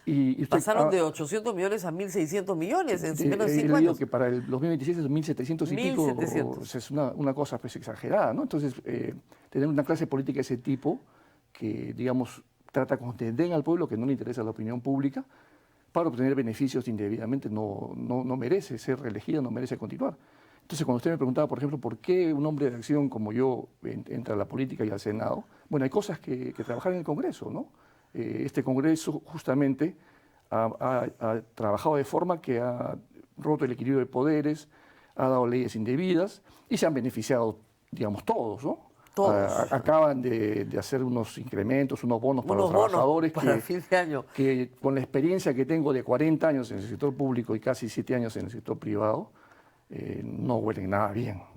¿No es cierto? No huelen nada. bien. No, son legales porque la mesa directiva los aprueba. Pero, a ver, justifique usted la entrega de 5 UITs a cada trabajador del Congreso a fin de año. Así es. Es bien difícil de justificar. Y usted ha administrado personal, Así es. o sea, sabe Se sabe las muy bien. carencias del Estado peruano, ¿no? Y se sabe muy bien cómo van las direcciones, cómo van las órdenes, cómo van las decisiones, ¿no? Entonces uno se da cuenta cuando una decisión responde a la necesidad real del pueblo y cuando no. Creo que en este caso no se justifica. Hay algunas decisiones que se han tomado sobre la Fuerza Aérea que me interesa preguntarle. El Perú está a punto de adquirir aviones caza a los Estados Unidos. ¿Qué opinión tiene sobre eso? Bueno, es una pregunta compleja que necesita múltiples respuestas, ¿no es cierto?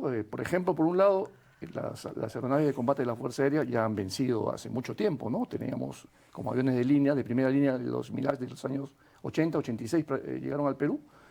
Teníamos los Mi-29, en los cuales yo participé para traerlos al Perú el año 96, aviones de segunda mano. Entonces, digamos que ya habían cumplido su ciclo de vida y necesitamos renovar.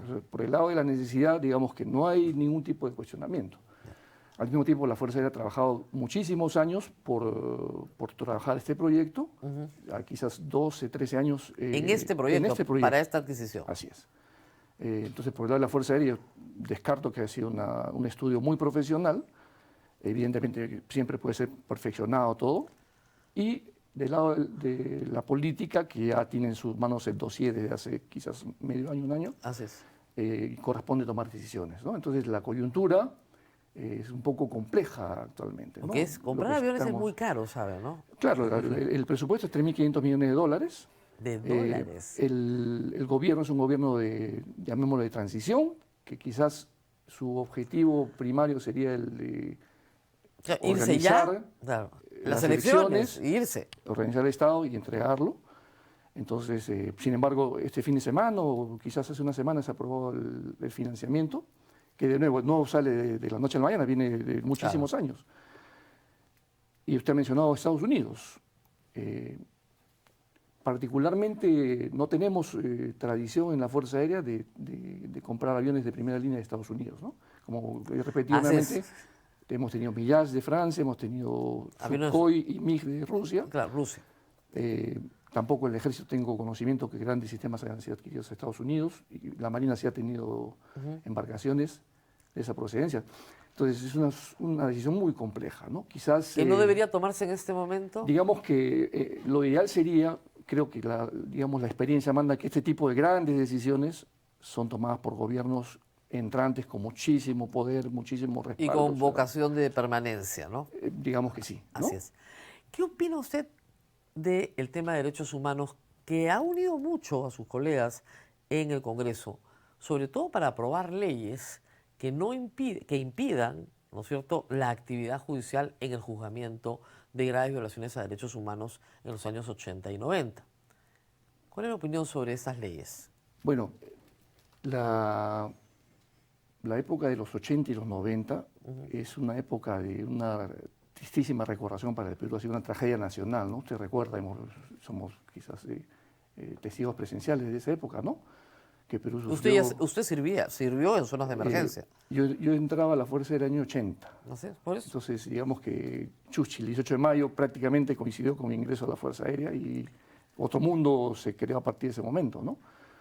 El terrorismo, los atentados, la hiperinflación fue algo que marcó nuestra juventud en las Fuerzas Armadas, ¿no? Y han ocurrido cosas que pueden ser calificadas como una tragedia nacional, en mi opinión, ¿no es cierto? Claro, por supuesto. Donde se ha afectado muchísimas, digamos, al país, a la economía del país, pero sobre todo a las personas, ¿no? Tanto civiles como militares, ¿no? Entonces, cuando usted me pregunta cuál es mi opinión, yo quisiera transmitir un poco mi experiencia al cabo de casi 40 años en la Fuerza Aérea, donde he visto compañeros míos caer, No, lógico. Pero también entregar la vida, pero también perder la carrera, familias destrozadas, aspiraciones por los suelos y reputaciones, digamos, mancilladas, ¿no? Yo creo que tenemos que aspirar a tener unas Fuerzas Armadas de primer nivel, unas Fuerzas Armadas profesionales, donde se respete el Estado de Derecho y donde, digamos, que los militares, nosotros, comprendemos perfectamente nuestro rol en el servicio a la nación. ¿Pero usted cree que se cometieron graves violaciones de los derechos humanos en el Perú? Donde nosotros, los militares, no somos herramientas de un partido político, sino somos unas Fuerzas Armadas al servicio de la nación. En esa tragedia nacional ha ocurrido de todo, Rosa María, ¿no es cierto? Ha ocurrido de todo y ha pasado, digamos, injusticias tanto para los civiles, las poblaciones civiles, como para los militares que, vuelvo a repetir, han participado en operaciones militares. Entonces, evidentemente ha habido violaciones, ¿no es cierto? ¿Y deben ser juzgadas? Han sido juzgadas. De hecho, hay gente que está sí, claro, por supuesto, pero las que no han sido juzgadas aún pueden seguir siendo juzgadas. Hay que ver caso por caso, ¿no? La idea de la ley, digamos, que engloba todo para, digamos... ponerle punto final y que no se juzgue. Punto final ahora, eso es un tema siempre controvertido. No es en el Perú el único caso que ha ocurrido, ¿no? Yo hubiera aspirado a otra solución diferente, ¿no? Analizar caso por caso. No, caso por caso lo tiene que analizar el Poder Judicial. Sí, pero el Congreso donde usted va a estar, el Senado, tiene que derogar esa ley. Pues es una ley que viola un tratado de Naciones Unidas sobre la imprescriptibilidad de crímenes de lesa humanidad. Sí, yo no contradigo nada de lo que usted está diciendo. ¿Usted derogaría esa ley? Yo no contradigo eso. Yo lo que digo es que la situación en la que vivimos ha sido una situación sumamente injusta para mucha gente. Estamos de acuerdo. Y hay que solucionar este tema por el bien del Perú y por el bien de las Fuerzas Armadas. ¿Qué piensa del informe de la Comisión de la Verdad? Igual, ha sido un documento que en su momento causó controversia, pero que tiene un testimonio valioso de las diferentes, digamos, tragedias, múltiples tragedias que han ocurrido dentro de esta gran tragedia nacional, ¿no? Entonces, no es un trabajo que debe ser desechado a priori, tiene que ser estudiado, tiene que ser procesado. De hecho... Bueno, ya tiene 25 años publicado, ¿eh? Sí, pero sin embargo aún genera controversias y hay gente que quiere, digamos, pasar y hacer un borrón y cuenta nueva eso, ¿no? Yo lo que sí le puedo decir es que a raíz de todo este tema, post los eventos de los años 80 y 90, las Fuerzas Armadas fuimos educadas... De otra forma, ¿no? De otra forma diferente, ¿no es cierto? Lo cual demuestra que había un compromiso del sector defensa y de las Fuerzas Armadas por digamos, evitar incurrir en este tipo de Claro, pero luego las Fuerzas Armadas tuvieron que someterse a la corrupción de Montesinos, ¿no? Bueno, eso es inaceptable, ¿no es cierto? Eso es inaceptable. Un general de las Fuerzas Armadas, incluido la Policía Nacional, debe ser un profesional que al cabo de casi 40 años de servicio tiene que tener el aplomo suficiente para ponerse en su sitio, ¿no? Y no lo pusieron en su sitio nunca. Cuando yo estaba en actividad, ahí hablo de mi caso personal, cada uno sostendrá su posición, yo no he permitido nunca que a ninguno de los oficiales a mi cargo se le comprometa en algún acto indebido que contravenga la ley, que contravenga la moral, la ética, ¿no? Así es. Preguntas del público. Adelante, por favor. Si entra al Congreso, ¿quitaría la inmunidad a todos los que están ahora en este Congreso? Bueno, digamos que el espíritu de la pregunta, en mi opinión, es qué hacer ante tanto abuso, ¿no es cierto? Sí, claro. Primero, ante tanto abuso hay que cambiar al Congreso, ¿no es cierto? Si los peruanos estamos indignados con el comportamiento de la clase política actual que está en el Congreso y luego votamos por ellos, es un contrasentido. No tiene sentido. Eso es lo mismo que digo yo, no estamos de acuerdo en eso. ¿No es cierto? Por lo tanto, tenemos que cambiar, buscar opciones nuevas. El Partido de Buen Gobierno se presenta en ese sentido. De hecho, yo estoy formando parte de esta corriente de renovación de la política para cambiar este tipo de abusos. Y si hay que quitar la inmunidad, digamos que lo que hay que hacer es todo el conjunto de cosas que deberíamos hacer para, en cierta forma, restaurar la situación, eliminar el daño que ha causado el actual gobierno, cambiar la percepción y recuperar la confianza en la política. La inmunidad parlamentaria se modificó en el año 2020 en el Congreso Corto, prácticamente eliminándose la inmunidad de arresto y detención, de arresto y de proceso. Y este Congreso la ha vuelto a restituir. En 5 años la volvieron a restituir, lo cual es una barbaridad. Es parte de todo ese conjunto de cosas que han hecho que hay que derrogar, ¿no es cierto?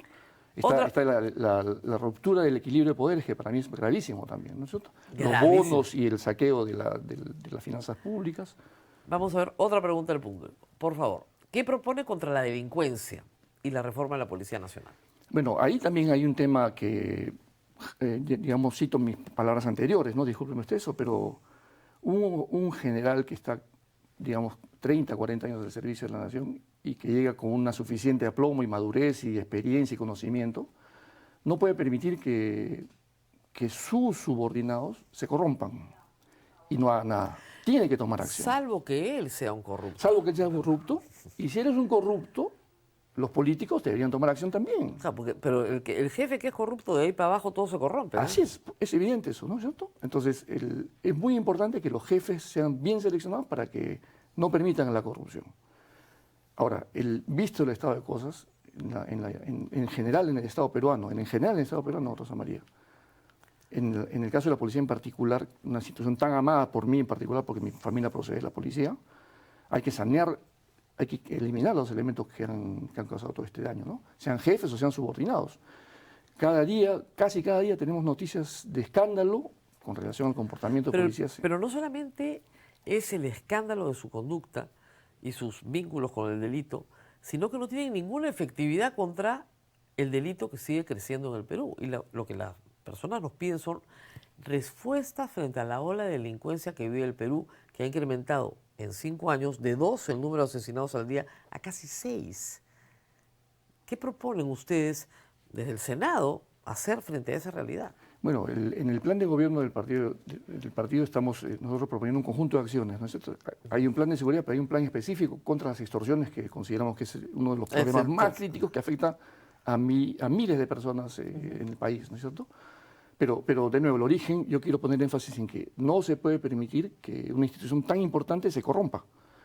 Y eso viene desde las cabezas, como usted bien lo ha dicho, pero en mi opinión yo lo subo más al nivel político. Claro. Un político no puede usar ni a las Fuerzas Armadas ni a la Policía Nacional como un instrumento a su conveniencia, ¿no es cierto? No podemos, por ejemplo, distraer la atención de la policía, en el caso particular de los hechos que han pasado, para, digamos, dar de baja a equipos de investigadores muy bien capacitados, muy experimentados, porque políticamente a mí no me conviene, porque a mí me investigaron, Claro. ¿no es cierto? O no puedo poner un jefe de la policía que me cuide las espaldas, en el caso del cofre, por ejemplo, porque yo lo usé para cooperar con la fuga de un criminal. Claro. Entonces, no podemos dar ese tipo de mensajes contradictorios, ¿no? Entonces, los políticos tienen que ser gente muy responsable, muy honesta y muy exigente para... Usted postula a la segunda vicepresidencia, ¿no? Segunda vicepresidencia. Es la más importante, ¿sabe? Bueno, parece que sí. Porque en este nuevo orden constitucional casi de facto que tenemos, solo si el segundo vicepresidente renuncia se convocan elecciones generales. Si usted se queda, supongamos que vacan a Jorge Nieto, si sale elegido presidente, vacan al primer vicepresidente y usted se queda. La pregunta es, ¿usted renunciaría si vacan a Jorge Nieto? Bueno, en primer lugar, estamos pidiendo la oportunidad de llegar al gobierno y llegar al Congreso. Así es. De llegar al Congreso tenemos que cambiar todo este esquema Claro. pernicioso pero- que ha creado la inestabilidad en todo este Pero estos está en la años. Constitución, Está en la Constitución ahorita. desde siempre, además, Así es. ya estaba desde antes. Así, Porque fíjese, cuando se vaca a Fujimori adelanta una elección, ¿no es cierto? Y luego renuncia. Inmediatamente los dos vicepresidentes renunciaron, con lo cual pasamos a una nueva elección. Así es. Ningún problema. Pero luego de la vacancia de Kuczynski, las cosas cambiaron. Y Vizcarra se quedó. Y de a partir de ahí se han quedado todos. Así es. Todos se quieren quedar. Así es. La pregunta es, si Dina Boluarte hubiera dicho, yo no me quedo. Si Kuczynski hubiera dicho, oye, Vizcarra, renuncia, que creo que se lo dijo y no renunció, Estaríamos en otra situación. estaríamos en otra situación. Así es. Por eso yo le pregunto a todos los vicepresidentes, sobre todo los segundos, ¿ah? Si vacan a su presidente, ¿renuncia o no renuncia? Para hacerlo corto y claro, si yo estoy en política es por el llamado y el liderazgo de Jorge Nieto. Ajá. Y yo de ninguna manera permitiría, digamos, alguna sombra de traición en mi conducta política. Lo que quiere decir que si, producto de un manejo político pernicioso como el que hemos visto en todos estos años, una lucha por el poder, un juego de tronos entre bambalinas, y deciden vacarlo a Jorge Nieto y a la primera vicepresidencia, yo no permanecería en el poder porque sería hacerle un daño a la estabilidad democrática y al país en general. Yo renunciaría en otro. Muy bien, porque yo se lo quiero preguntar a todos, no solo a usted, porque creo que es muy importante que tengamos esto pactado de antemano. Así es. Porque si no, no va a haber forma. Sí, y lo digo con la tranquilidad de que lo hemos discutido ya en la fórmula presidencial, y de hecho seguramente en los próximos días Jorge Nieto va a anunciar al respecto la formalidad correspondiente de parte de nuestro partido. Claro. Y lo otro es que todavía no han tenido mucho éxito, ¿no? O sea, Jorge Nieto es una persona intachable, pero, digamos, no prende la campaña. Bueno, yo no estoy de acuerdo con eso. A ver, cuéntenos. Yo digo que hemos tenido un enorme éxito. ¿Ah, sí? Porque luego de, nuevamente, repito, hicimos un primer intento para inscribirnos en el 2019, un segundo intento lo logramos en el 2023, y desde entonces venimos convocando a la gente que se viene plegando, digamos, de a pocos, va acelerándose, y en estos últimos días masivamente, por el liderazgo de Jorge Nieto, por las ideas del partido, por la estructura que tenemos. Aprovecho para explicar que nuestro partido no es un vientre de alquiler, es un partido que lo hemos formado para que tenga una presencia activa, real, verdadera en la política nacional, que no responde a Jorge Nieto, evidentemente es el líder actual, pero que se están desarrollando liderazgos a la interna, que han permitido que se formen la lista de candidatos para el Senado Nacional, para el Senado Regional y para los diputados y el Parlamento Nacional de todo el Perú, donde las decisiones han estado, digamos, distribuidas y donde cada uno ha presentado sus candidaturas y se han discutido y se han aprobado. En ese sentido, es importante que se sepa eso para que se valore la propuesta nuestra. Y está habiendo una respuesta. Si tratamos de encuestas, nosotros apreciamos, por supuesto. Quiero simplemente mencionar que en la última encuesta del año pasado aparecimos ya distanciados del grupo de otros. Y nosotros tomamos con muchísima calma este tema y pensamos que en el devenir de la campaña, cuando sigamos difundiendo nuestras ideas, nuestras propuestas, este número van a alterarse para darnos, digamos, ¿Qué dice finalmente lugares. De los que los ponen un poco a la izquierda? Jorge Nieto es más socialistón. No socialista, pero demócrata social más socialistón. Algunos los ponen en el escenario político. Usted se sorprende, porque claro, es un militar estructurado, formado, que yo le diga algo así. Usted no se ve en ese... ¿En qué punto del espectro político se ve? Bueno, el Partido del Buen Gobierno es un partido declaradamente autodeclarado como un partido de centro. Claro, pero todos queremos ser del centro. Y transformador. Claro. ¿no? Jorge Nieto evidentemente es un hombre que viene de la izquierda, de los años 60, donde conocemos la experiencia, pero él también a sí mismo ha declarado y ha explicado su historia, donde en un momento él dijo esto no funciona de esta manera, el mundo ha cambiado radicalmente y sigue cambiando, vemos los eventos que están ocurriendo actualmente. Entonces, de mi parte, yo me siento muy bien, muy cómodo en una posición de centro, porque no tengo, digamos, prejuicios en trabajar con gente de derecha o de izquierda.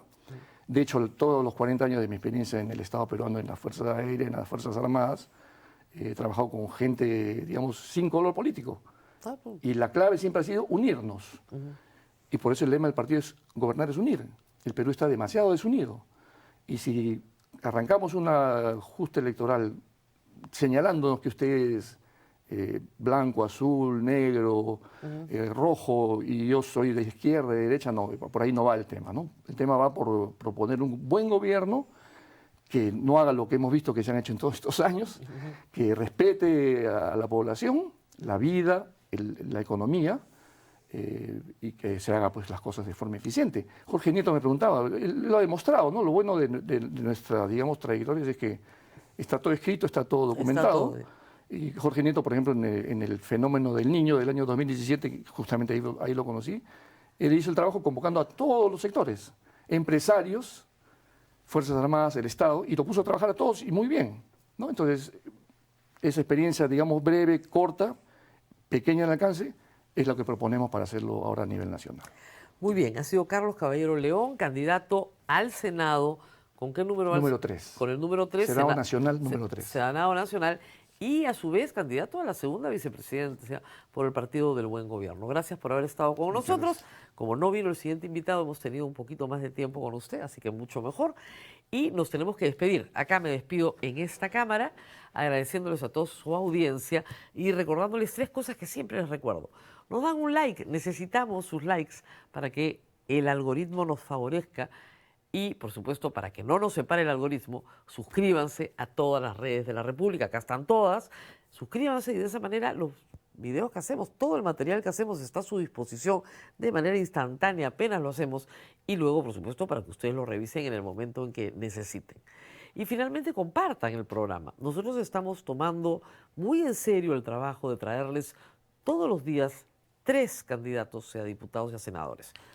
Tenemos la intención de cubrir más o menos unos 300 candidatos a senadores y a diputados. Ustedes son los que los eligen. Yo solamente se los presento y trabajo con lo que la tierra produce. Nos vemos nuevamente el día de mañana. Hasta pronto.